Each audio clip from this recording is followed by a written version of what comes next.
تو ناظرین آج عید میلاد النبی ہے، چہار جانب خوشیوں کا ماحول ہے۔ آج کے دن کو آخری پیغمبر کے یوم پیدائش کے طور پر منایا جاتا ہے۔ دیکھیے رپورٹ۔ عید میلاد النبی ایک خوشی کا دن ہے۔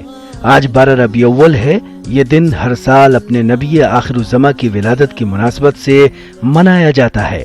یہ ربیع الاول کے مہینہ میں آتا ہے جو اسلامی تقویم کے لحاظ سے تیسرا مہینہ ہے۔ اس پاک مہینے کی عظمت اسی بات سے آیا ہے کہ اللہ نے سید الکونین خاتم النبیین صلی اللہ علیہ وسلم کا ظہور اسی میں فرمایا۔ اس لحاظ سے اس کو دیگر مہینوں پر فوقیت حاصل ہے۔ اسلام میں اس ماہ کی بڑی فضیلت ہے۔ ایک تو موسم بہار، پھر آمد حضور بہارا، یہ بالکل نور علی نور کا مصداق ہے۔ ربیع الاول اور آقا صلی اللہ علیہ وسلم کی ذات گرامی کے درمیان بہار کی مناسبت ہے۔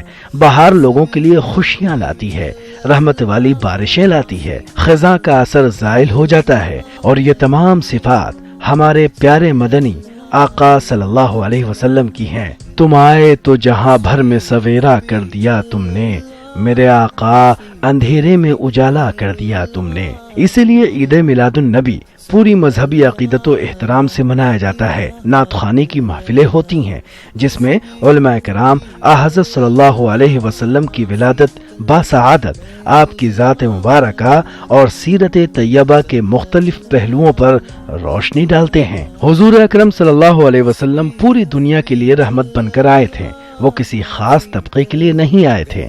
یہی وجہ ہے کہ پوری دنیا نے محمد صلی اللہ علیہ وسلم کو مانا اور ان کی تعریفیں کی۔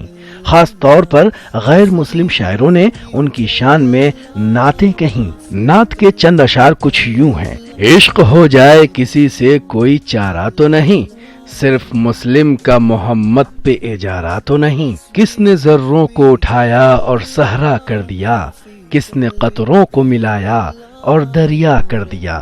بڑے چھوٹوں میں جس نے ایک اخوت کی بنا ڈالی، زمانے سے تمیز بند و آقا مٹا ڈالی۔ نبی ایسا کوئی دنیا میں پیدا نہ تھا، نہ اب ہے اور نہ ہوگا۔ معلوم ہے کچھ تم کو محمد کا مقام، وہ امت اسلام میں محدود نہیں۔ یہ چند جھلکیاں ہیں، لیکن سوال یہ ہے کہ کیا ہم نبی کے پیغام پر عمل پیرا ہیں؟ وقت کے ساتھ ساتھ لوگوں نے اس دن کی پاکیزگی کو فراموش کر دیا۔ Bureau report, news 18 Urdu.